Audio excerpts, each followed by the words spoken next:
to MCNA Prime Time. Bismillahirrahmanirrahim. Welcome back to our next Seerah lesson. Today we're going to be discussing the formation of Islamic society in Medina after the Prophet ﷺ's hijrah, as well as the Battle of Badr, which was the first battle in the history of Islam. رب اشرح لي صدري ويسر لي أمري واحلل عقدة من لساني يفقهوا قولي.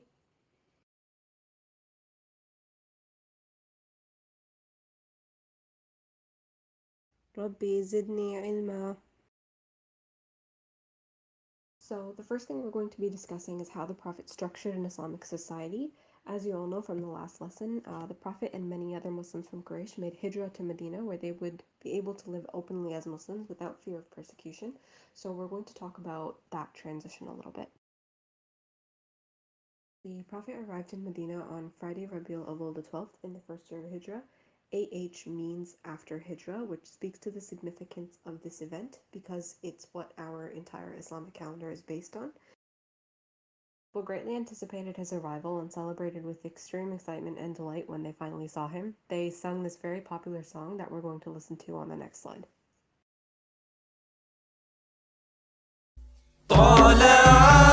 البدر علينا من ثنيات الوداع وجب الشكر علينا ما دعا لله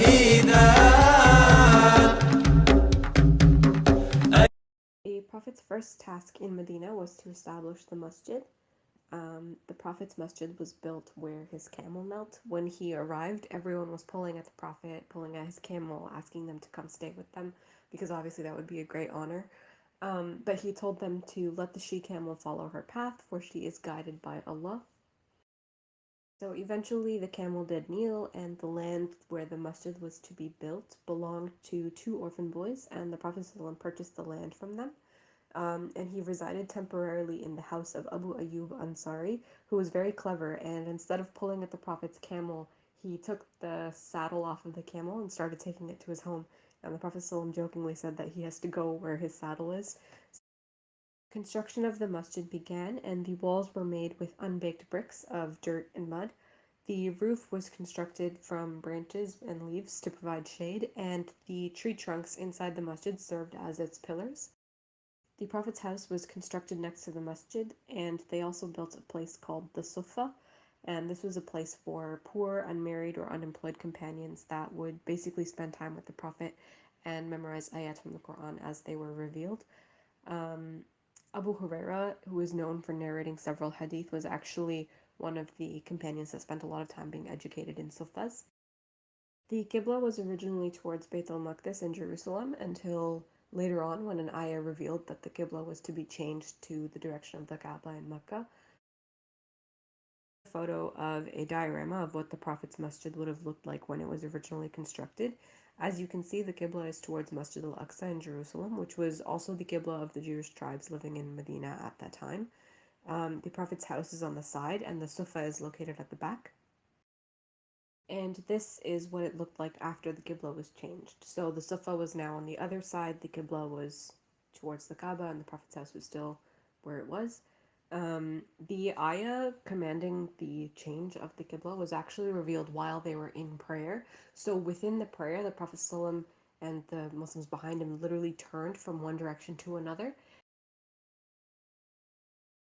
The ayah that commanded the change in Qibla is actually known as Ayatul Bir, or the verse of righteousness. It's in Surah Baqarah, it's ayah 177, and in it Allah SWT says, "Righteousness is not that you turn your faces towards the east or the west, but true righteousness is in one that believes in Allah, the last day, the angels, the book, and the prophets, who gives wealth in spite of loving it to relatives, orphans, the needy, the traveler, those who ask for help and for freeing slaves, who establishes salah and gives zakah, who fulfill their promises when they promise, and who are patient in poverty, hardship, and during battle.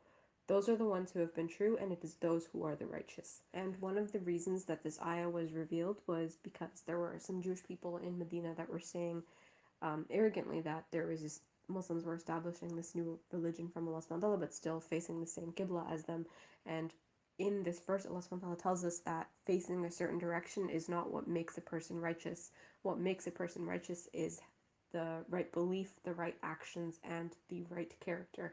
And the coalescence of these three traits is what makes a person righteous.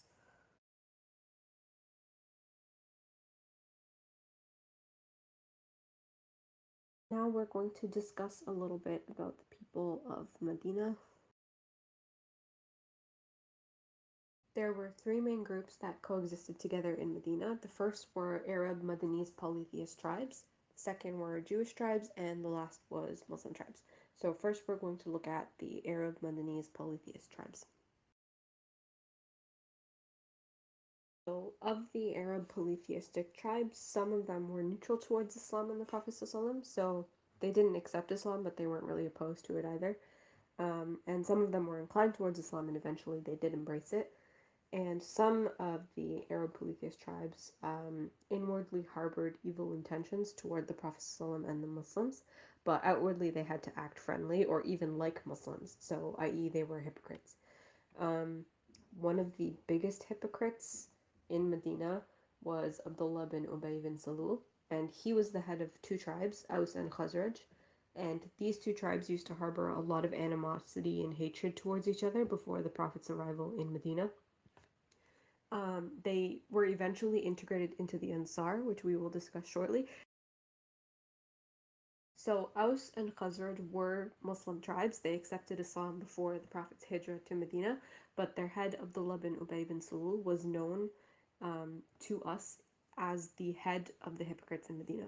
The Prophet ﷺ always knew who the hypocrites were, but he was never vengeful and he never exposed anyone until they committed a clear act of disbelief or betrayal that harmed the Muslims. Abdullah bin Ubay bin Salul would stir up whispers and evil suggestions whenever possible. He would try to create fights between Muslims. He would try to separate brothers in faith. And he would also secretly plot with Quraysh and polytheistic tribes that hated the Prophet ﷺ. And he would try to tempt and mislead new converts to Islam. So just generally, he was a really bad dude. And actually, the punishment for hypocrisy in Islam is more intense than the punishment for disbelief.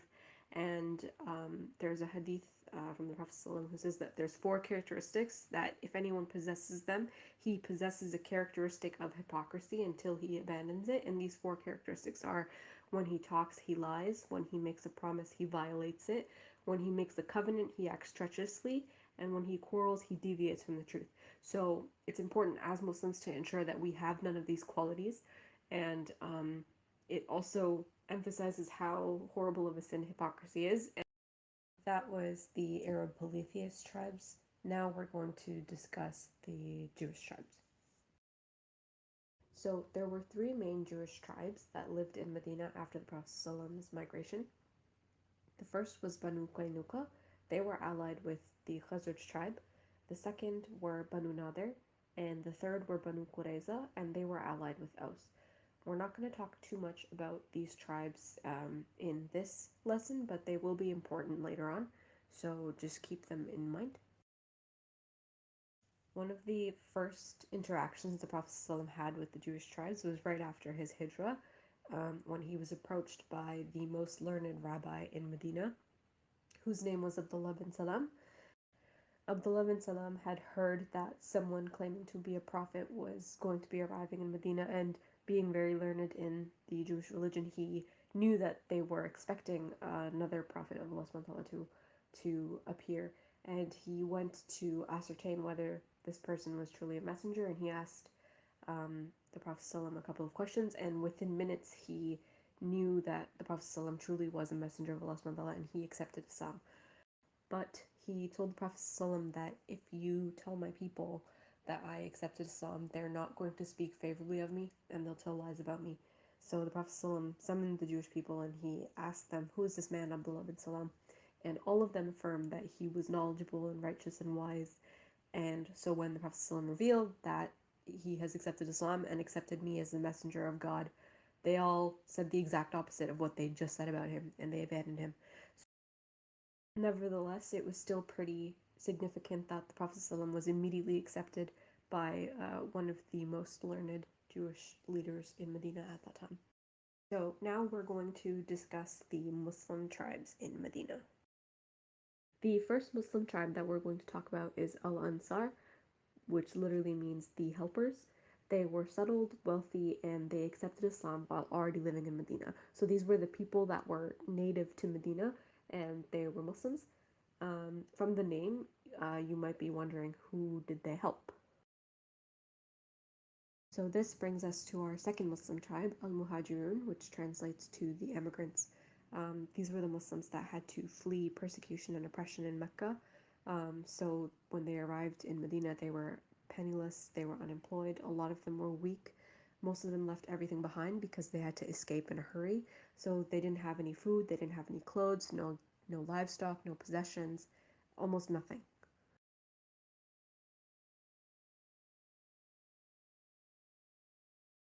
After the Hijrah, there were a lot of emigrant Muslims that were joining the Ansar in Medina, and in the pre-Islamic era, Arabs were incredibly tribalistic, and they were obsessed with things like lineage, family, and clanship, and those sort of allegiances were deeply discouraged in Islam. So one of the most important things when establishing an Islamic society was establishing brotherhood. So in this next section, we're just going to take a look at how the Prophet ﷺ did that, and how it was received by both sides. So how did the Prophet establish brotherhood?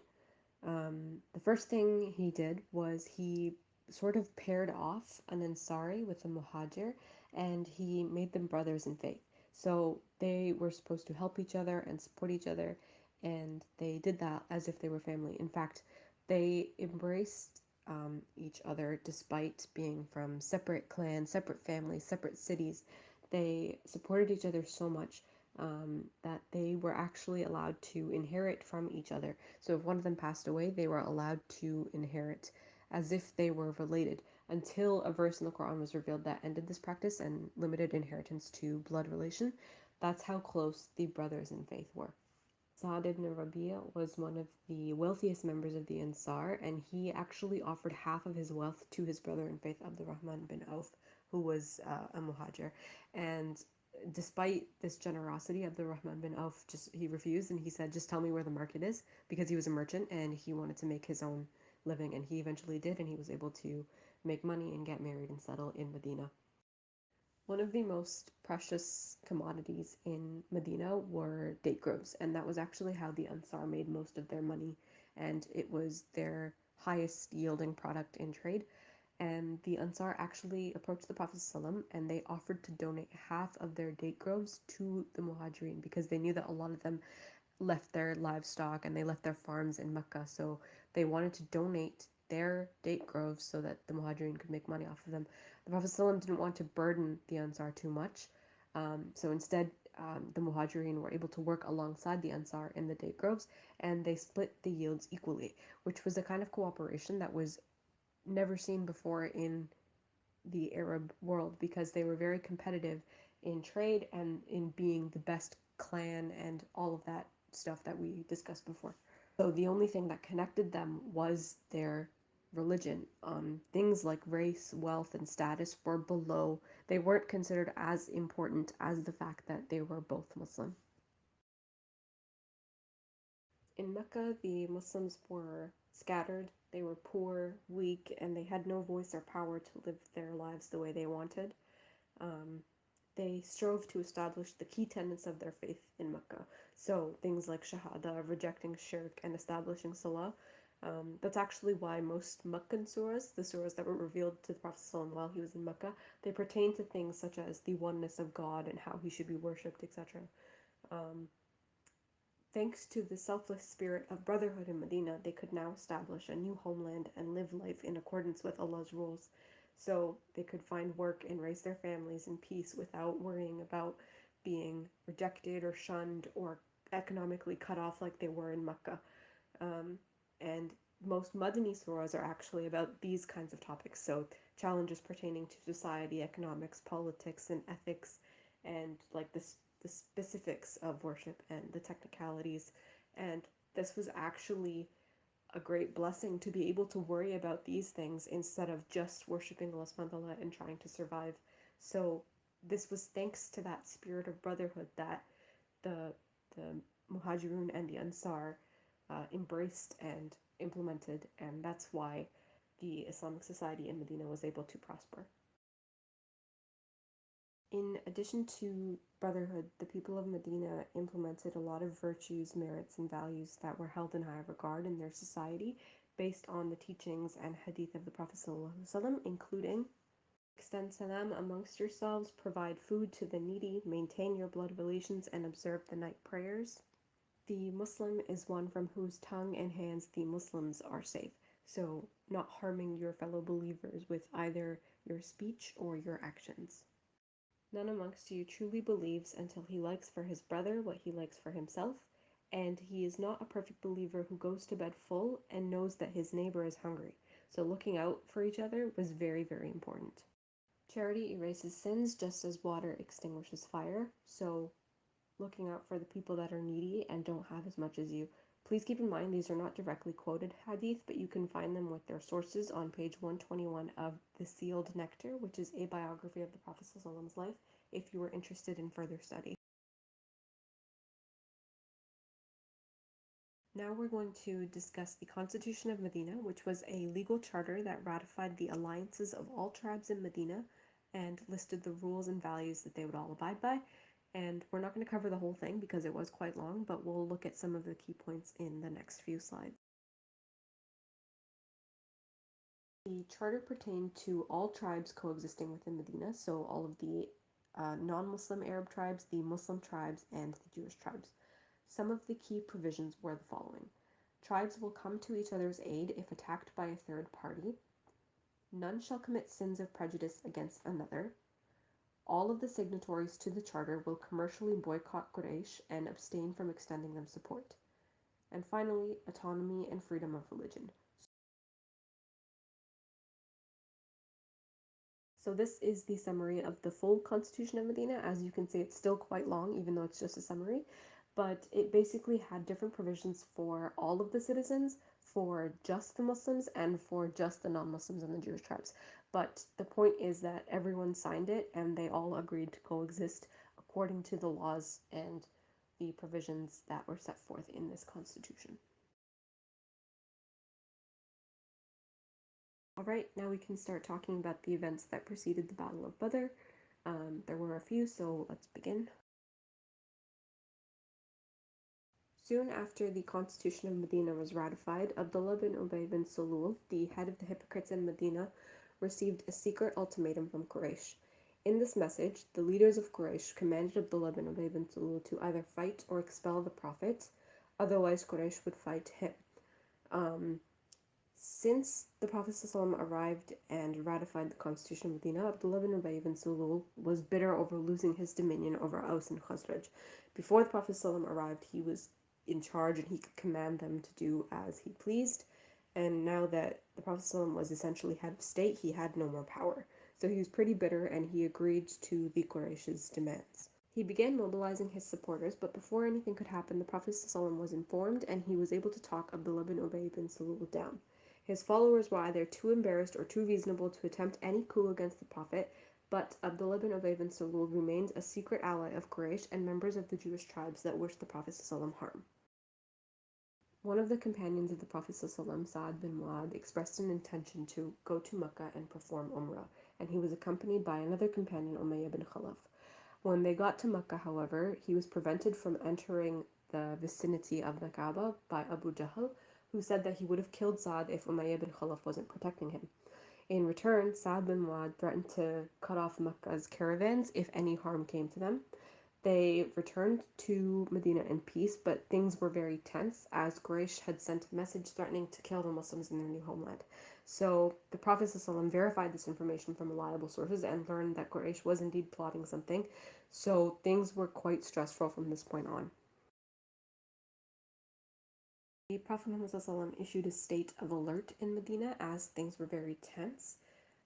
One night he awoke to the sound of clanging arms and he asked what was happening outside.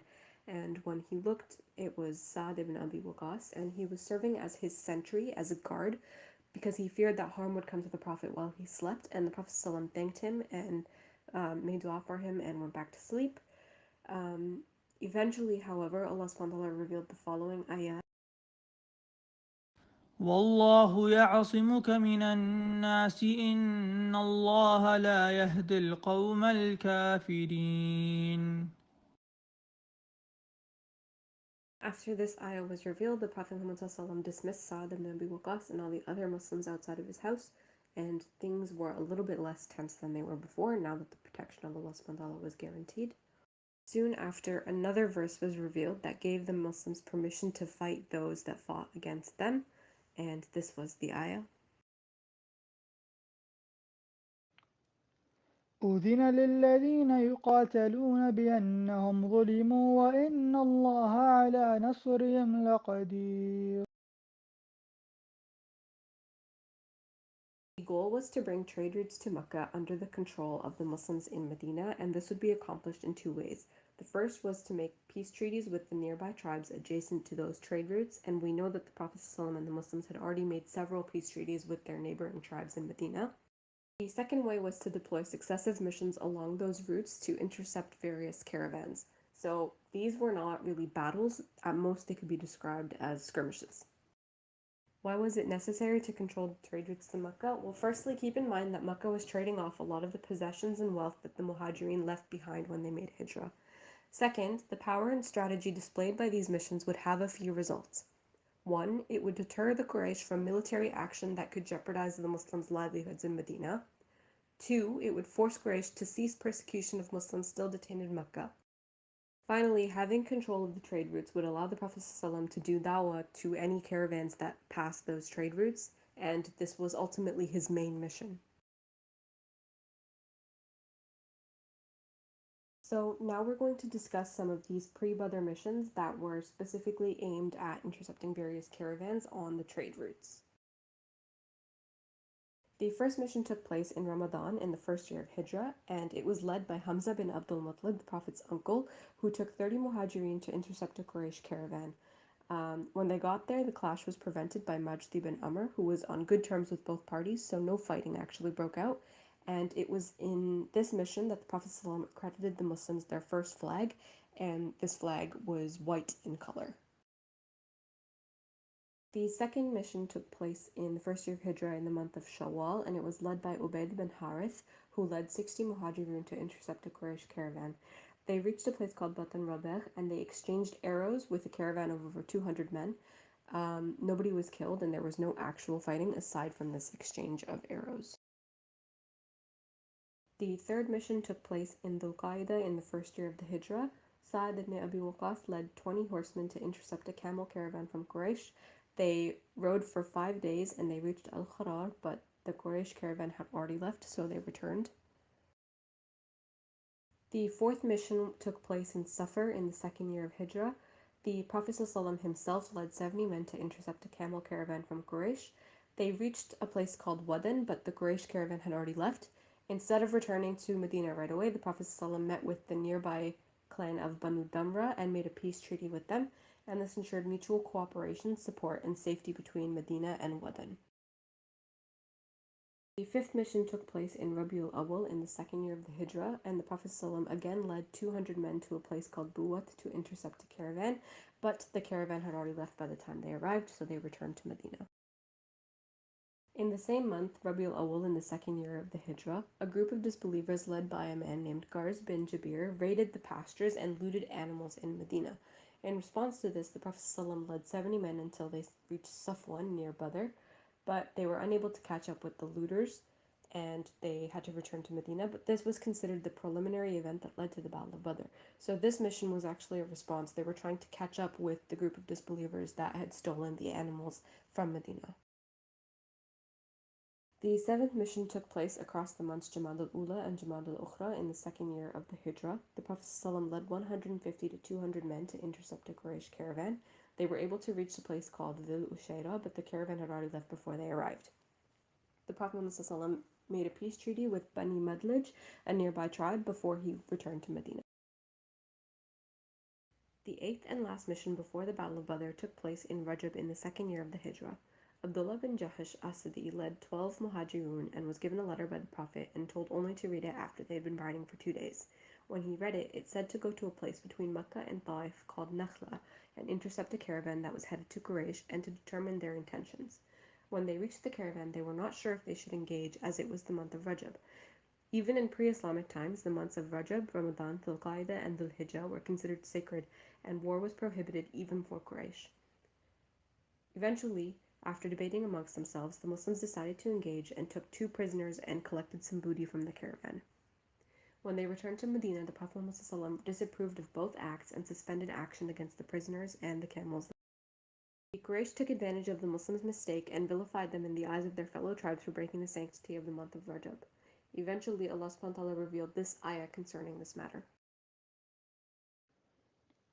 يسألونك عن الشهر الحرام قتال فيه قل قتال فيه كبير وصد عن سبيل الله وكفر به والمسجد الحرام وإخراج أهله منه أكبر عند الله والفتنة أكبر من القتل.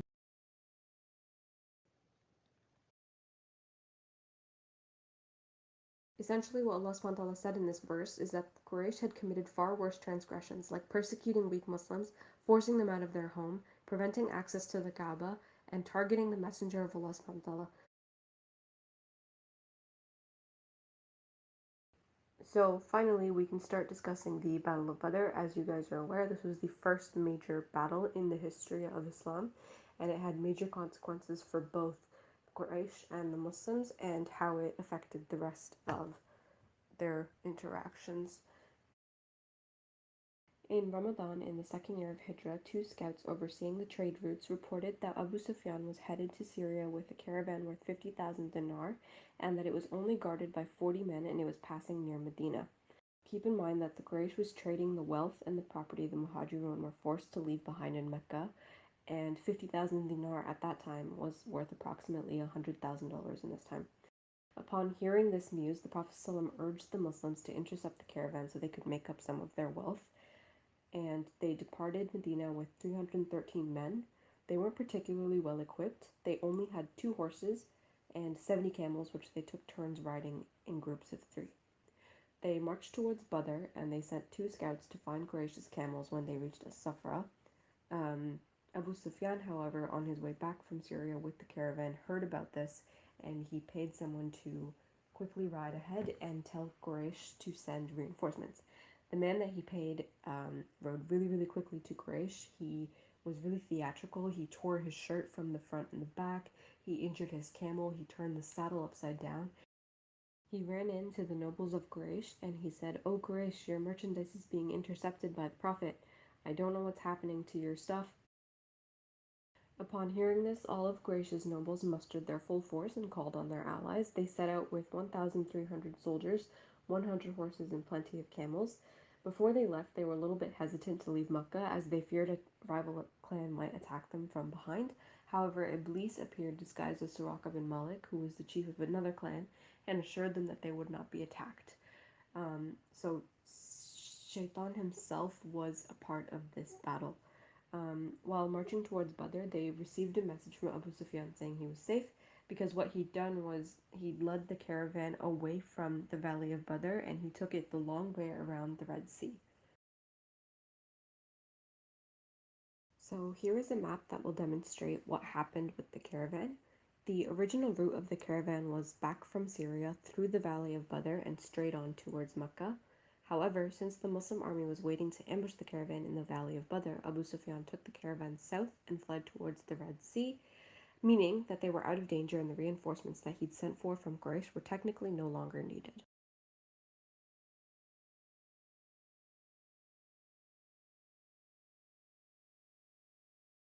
When Abu Jahl heard that the interception had been avoided, he arrogantly insisted that the army proceed to Badr anyways and hold 3 nights of festivities and worship of their idols.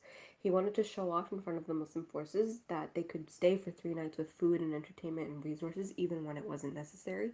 And he boasted that the Arabs will hear how we marched forth and of our mighty gathering, and they will stand in awe of us forever. So just trying to increase, their own status in the eyes of the fellow polytheistic Arabs. Two clans, Banu Zuhra and Banu Adi, could not be persuaded to stay, so they left.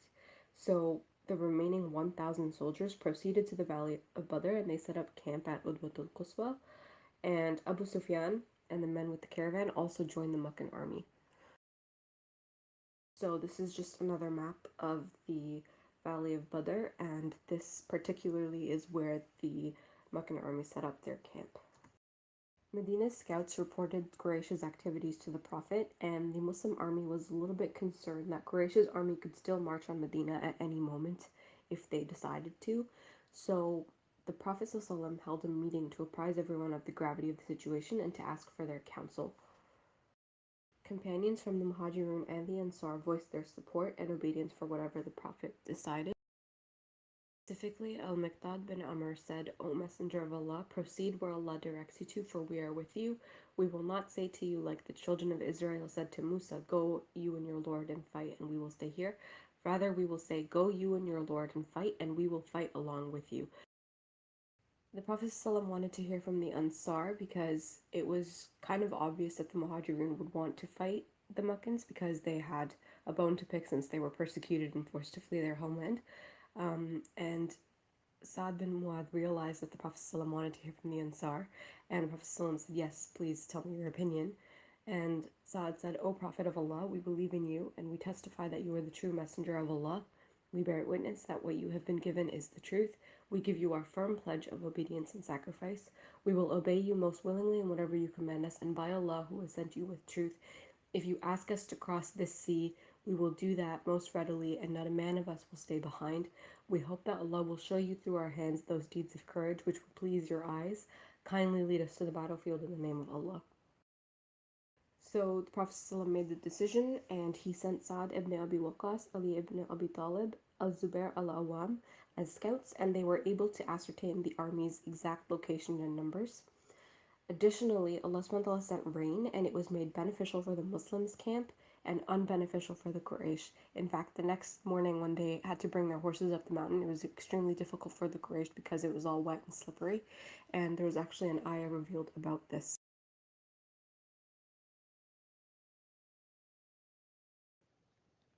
إذ يغشيكم النعاس أمنة منه وينزل عليكم من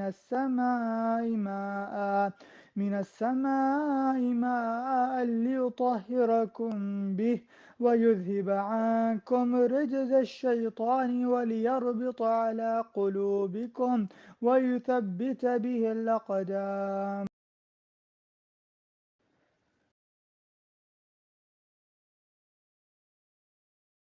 As we just heard in the verse, the Muslims attained a good night's rest and a strong resolve, which, if you think about it, was a really big blessing from Allah subhanahu wa ta'ala, because imagine if they were up the whole night stressing about the fact that they were going to battle with an army so much larger than them. They wouldn't have gotten any rest, and it just wouldn't have been good the next day. The Prophet originally intended to set up camp at the well that was nearest to the spring of Badr, and a companion named Al-Hubab bin Mundar asked the Prophet ﷺ if Allah had inspired him to choose that location or if it was a stratagem of war, and he was counseled. When the Prophet ﷺ said that it was the latter, Al-Hubab advised that they not encamp there, and instead they set up camp at the well nearest to Quraysh's army, make a basin or a reservoir full of water, and destroy the other wells on Quraysh's side. And the Prophet ﷺ approved of this strategy, and they carried it out at midnight, and this was very useful in the battle later on. Sa'd bin Mu'adh also suggested that the Prophet ﷺ be built a trellis, which is a kind of raised platform from which he could see and give orders to the entire Muslim army. And this also had the added benefit, if things took a turn for the worse, the Prophet ﷺ would be able to attain safe passage back to Medina, and so this was also implemented.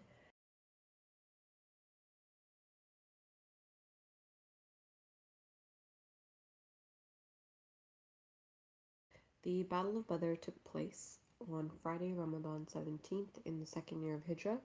The Prophet ﷺ woke up at Fajr, he led the Muslims in prayer, and with a small arrow in his hand, he arranged the army into flanks. There were 3 flanks and 2 battalions. So the 2 battalions were of the Ansar and the Muhajirun. The leader of the Ansar was Sa'd bin Mu'adh, and of the Muhajirun was Ali bin Abi Talib. The right flank was under the command of Az-Zubair bin al-Awwam, and the left flank was under the command of Al-Miqdad bin Amr. These two companions were actually the two that owned the only two horses in the entire army. And the rear flank was under the command of Qais bin Abi Sa'sa'a. So Quraysh's scouts reported that the opposing Muslim army was looking very, very keen on engaging in this battle, despite the fact that they were outnumbered 3-1, and this kind of made Quraysh's soldiers really uneasy. And in response, Abu Jahl started reminding them of the men that they lost at Nakhla, and he spread attacks on the Prophet to try and rouse his army's spirit. So this is yet another map of the Valley of Badr, where the Battle of Badr took place. We're looking at the Muslim army. They were arranged in ranks according to their weapons. So some of them had spears, bows, arrows, some of them had swords. They only had 70 camels, so a lot of them were on the ground, on their feet. And they weren't really well prepared because remember, they weren't expecting a battle when they left Medina, just an interception of a caravan. And second, this was the first military battle in the history of the Muslims. So they weren't really well equipped, but they were very experienced, they were very disciplined, and they were very strategic. You can see next to them is the only remaining reservoir in the entire valley. All the other wells on the Quraysh side, near Udwat al-Quswa, near their camp, all of those wells were defunct, they weren't working. And so the only way that anyone could get water would be to approach the Prophet's camp. The Meccan army, on the other hand, had more in number. They were 3 times larger. They had more experience, more equipment, and all of their nobles and leaders were present. They didn't actually want to be there, but they were convinced by Abu Jahl to stay and gain notoriety amongst other tribes and clans by waging war against the Prophet ﷺ. But even though they were so much larger than the Muslim army, they were still feeling uneasy, and this was because Allah subhanahu wa ta'ala did not give them any assurance. In fact, in Surah Anfal, Ayah 19, Allah subhanahu wa ta'ala addresses the disbelievers directly and says, "Your forces will be of no avail to you, however numerous, and verily Allah is with the believers." A few soldiers from Quraysh made multiple attempts to reach the well on Al-Udwat al-Dunya, the Muslim side, and they weren't able to until an idolater named Abdul Asad al-Makhzumi swore by all of his idols that he would either drink from the water basin of the Muslims or die. And he was actually defeated in combat by Hamza bin Abdul Muttalib, and he did die. And this was technically the first combat in the battle.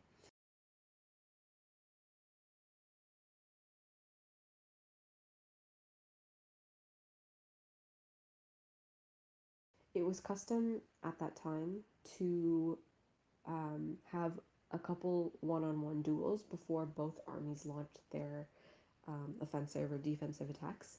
So when they saw Abdul Asad al-Makhzumi die, 3 of the Quraysh stepped forward. These 3 were Utbah bin Rabi'a, his brother Shayba, and his son Walid. And they stepped forward and immediately started cursing and taunting the Muslims, challenging them to fight. And they asked for their champions, and immediately 3 young Ansari Muslims stepped forward. And their names were Abdullah bin Rawaha, Auf bin Harith, and his brother Muadda bin Harith. However, Quraysh didn't want to fight the youngsters. They actually wanted to fight members of the Muhajirin, so the people that used to be from their own clan. And so they told them to go back and send forth your superiors. So at this, Ubaidah bin Harith, Hamza bin Abdul Muttalib, and Ali ibn Abi Talib stepped forward for combat. And very quickly, Shayba was defeated by Hamza, and Walid was defeated by Ali. Ubaidah was wounded by Utbah, but Hamza eventually defeated him. And Ubaidah had to have his leg amputated, and he died a few days later of an infection, so he was granted martyrdom in the Battle of Badr. After the main duels, the fighting began, and the Muslim army held a strong defensive position. The Prophet ﷺ had advised using ranged combat methods as much as possible, so things from afar, things like arrows and spears, and not to melee or directly engage in duels until absolutely necessary. So their strategy was to be on the defense, and it was a very disciplined defensive position. The Prophet ﷺ spent the entire night before and most of the battle praying facing the Qibla, and he raised his hands in dua the whole time. It was actually customary for when you're making a very strong dua, you raise your hands as much as possible. And the Prophet ﷺ raised his hands so high that his cloak fell off his shoulders, and he made a very emotional dua. He said, "Oh Allah, grant me what you have promised me. Should this group be defeated today, you will no longer be worshipped on this earth." And he made dua with such frequency and with such sincerity that he was shaking, and like we said, his cloak fell until Abu Bakr came. He picked it up, he put it back on the shoulders of the Prophet, and he said, "O Messenger of Allah, you have cried enough to your Lord. He will surely fulfill what he has promised you." Allah indeed fulfilled his promises. So there were two ayahs that corresponded to this. إذ تستغيثون ربكم فاستجاب لكم أني ممدكم بألف من الملائكة مردفين سيهزم الجمع ويولون الدبر.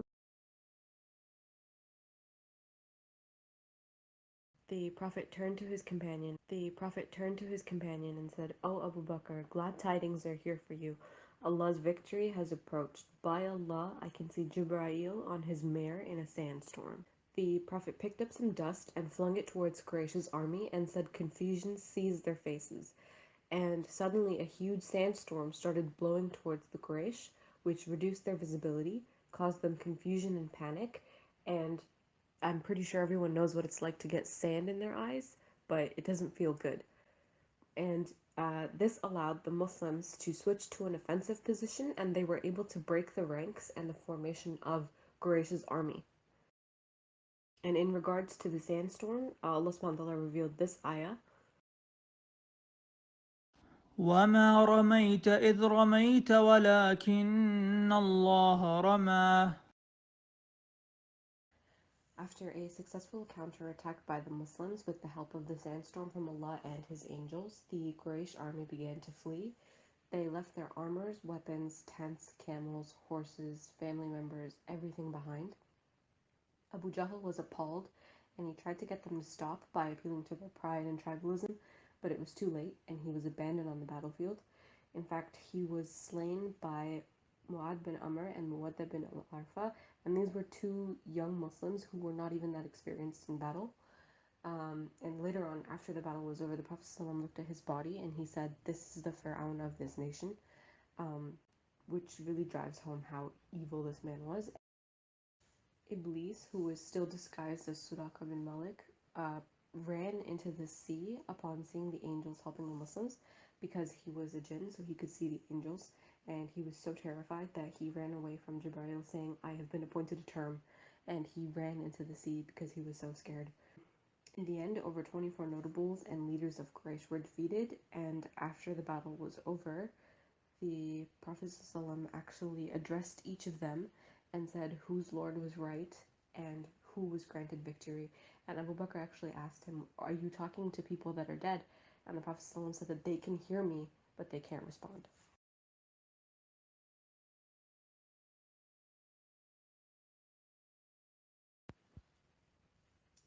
So the aftermath of the battle was as such. There were 70 casualties on the Quraysh's side, and 70 of them were taken prisoner. On the Muslim side, 14 Muslims attained martyrdom in the Battle of Badr.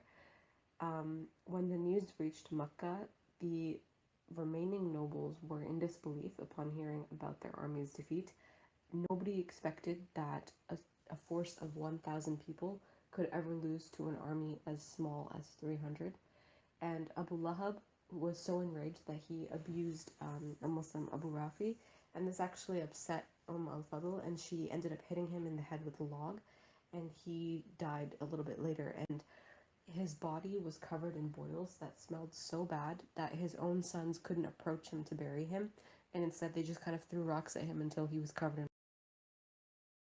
This was the first battle in the history of Islam, so it was also the first time that they were dealing with the spoils of war. and a few disagreements broke out between the Muslims concerning the spoils of war. So remember how we said that the disbelievers left behind everything like their armor, tents, weapons, camels, horses, etc.? That is referred to as the spoils of war. And they're in a hadith narrated by Ubaidah bin Samit. When the battle turned and was won, some continued to pursue the army. Some of the Muslims started collecting spoils from their camp, and some Muslims stayed and guarded the Prophet just in case there was a turn in the tide or if there was a surprise attack from any direction. These three groups were all disagreeing over who deserves the spoils of war, because the people that were fighting said that you were only able to collect the booty because we were fighting, and the people that collected it said that you wouldn't have this if we didn't collect it. And the people guarding the Prophet said that we guarded the Prophet, which is arguably the most important task, so we're also entitled to it. So on the way back to Medina, the Prophet ﷺ distributed these spoils equally amongst the soldier after taking al-khums, which is 1/5, and this is because all spoils of war, 1/5 goes to Allah and the Prophet, and that is typically to charity. When the Prophet Muhammad returned to Medina with his companions, several people ended up accepting Islam after hearing of the Prophet's victory against Quraysh. The prisoners that were brought back to Medina were treated with care and respect. They were given bread while their captors ate dates, so they got the more nutritious part of the meal, and they were given beasts to ride while their captors walked alongside of them. The prisoners were ransomed based on their financial ability, so whatever their families in Quraysh could afford to pay, and it ranged between 1,000 and 4,000 dinar. Some prisoners were freed if they agreed to teach 10 children in Medina to read and write, because a lot of the Muhajirin's children were poor and they couldn't afford an education in Mecca, so this was a way of getting them to become literate. And some prisoners were freed if Quraysh agreed to free Muslim prisoners in Mecca in return. And this was the case for the Prophet's daughter's husband, so his son-in-law, was released if he agreed to let the Prophet's daughter migrate to Medina, which he did. Okay, so that was the Battle of Badr. Congratulations on making it this far. You have officially covered one of the major battles in Islam. The victory that the Muslims attained here was very significant, and it shaped the rest of the Prophet Muhammad's mission in his life, to call people to Allah subhanahu wa ta'ala. So we're going to look at some of the lessons that we learned from this battle. Okay, so the first lesson that we learn is that numbers don't mean anything. And there is an ayah from Surah Baqarah. كم من فئة قليلة غلبت فئة كثيرة بإذن الله. So essentially what this ayah is saying is that it doesn't matter how many enemies are opposing you. If Allah subhanahu wa ta'ala permits you to be victorious, then you will be victorious. This ayah itself is actually taken from a story involving Dawood alayhi salam. And many times in the Quran, in the stories of prophets before Muhammad sallam, and in the Prophet's Seerah, in the battles after Badr, this concept repeats itself, where there's a small force, but because Allah subhanahu wa ta'ala has permitted them to win, they overcome any hardship or any consequence that's in their way. The second lesson we learn is that victory is only through Allah, so we should only pray to Allah subhanahu wa ta'ala to make us victorious. وما النصر إلا من عند الله إن الله عزيز حكيم. So from this ayah we learn that victory is not dependent on how many soldiers you have, how skilled they are, if you have a geological advantage, if you have more horses, or if you have better weapons. Victory is only attained if Allah subhanahu wa ta'ala wills it. And you know how before we said that numbers don't mean anything, so if you have a small force you can win if Allah subhanahu wa ta'ala allows it. It's actually also the same for the opposite. So in future battles in the Seerah, you'll see that sometimes the Muslims were in a larger number than the disbelievers and they lost. Another lesson we learn is not to forget the power of dua. The Prophet Muhammad ﷺ spent the entire night and day praying to Allah subhanahu wa ta'ala to help him win the battle. Allah subhanahu wa ta'ala answered his dua, and that is what has allowed Islam to prosper until this very day. Another lesson we learn is that Allah's power is endless. Allah sent angels in a sandstorm to aid the Muslims even though they couldn't see them. In fact, after the battle, there were some companions that were looking for, their companions who had died in battle, and they noted that on the marks of the disbelievers, on their bodies, there were some like strange wounds that didn't really match any weapons that they used, and it was because those wounds were created by angels' swords, so they didn't match any kind of human weapon. And that's amazing to think that a small army of 313 soldiers with no reinforcements was reinforced with angels from Allah subhanahu wa ta'ala. Another lesson we learn is that there is strength through unity. We know that one of the reasons that the Muslim army succeeded despite being more than 3 times smaller than the Quraysh army was because of their discipline and their strict obedience to their orders. So Quraysh was larger and more well equipped, but the Muslims were able to break their ranks and disperse them so easily, and it was because they weren't united. A lot of the clans didn't want to be there. The Muslims were united in their cause. They were obedient to the Prophet ﷺ, and this is one of the reasons that they were victorious. Finally, the last lesson we learn from the Battle of Badr is that we are brothers and sisters first and foremost in Islam and for the sake of Allah. So we're not brothers and sisters in wealth, not even in ethnicity, and sometimes not even in blood. Many years later, when Abu Bakr's son accepted Islam, he told his father that he had purposely avoided him during the Battle of Badr because he didn't want to come across. So back when he was a disbeliever and his father was a believer, he didn't want to find him on the battlefield in case he had to fight him, and he didn't want to kill him.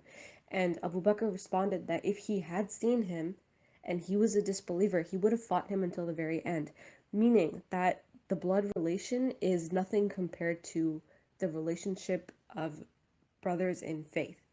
So what connects me and you right now is Islam, and what makes you the brother or sister of someone across on the other side of the world that you don't know is the fact that they are Muslim. And there's a really important ayah in the Quran about this. واعتصموا بحبل الله جميعا ولا تفرقوا واذكروا نعمة الله عليكم إذ كنتم أعداء فألف بين قلوبكم فأصبحتم بنعمته إخوانا. Okay, and that is the end of our lesson. Thank you for sticking around if you have made it this far. There will be a quiz, and I will put the link somewhere either in the video or in the description. You can click on it and fill out a short quiz, like a review quiz for everything that you learned in this lesson. And that's that. We will see you next time on Prime Time. Jazakallah khairan. Assalamu alaikum. سبحان الله وبحمده سبحانك اللهم وبحمدك أشهد أن لا إله إلا أنت أستغفرك وأتوب إليك.